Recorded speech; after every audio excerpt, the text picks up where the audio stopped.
Nu-s lacrimile copiilor suficiente, inima-mi doare, sufletul plânge. De ce trebuie să moară oamenii în acest ocean de lacrimi?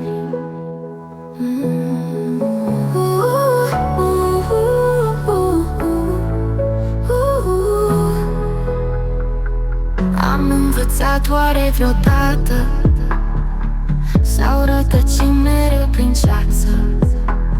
Zilele trec și inimile se frâng.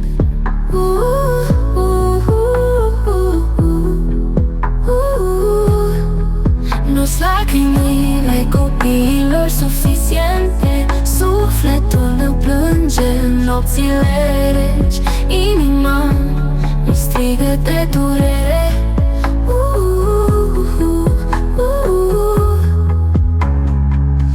Căutăm răspunsuri în stele, dar găsim doar umbre și mistere. Ne întrebăm de ce viața e tristă.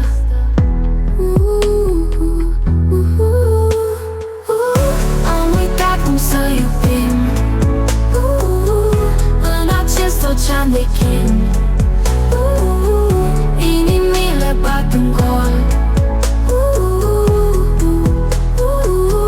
Nu-s lacrimile copiilor suficiente, sufletul meu plânge în nopțile reci. Inima-mi strigă de durere.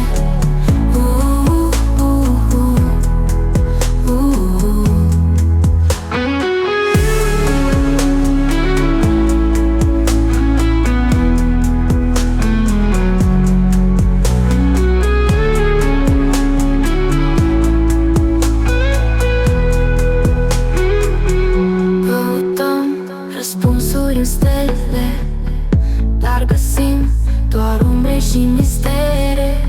Ne întrebăm de ce viața e tristă.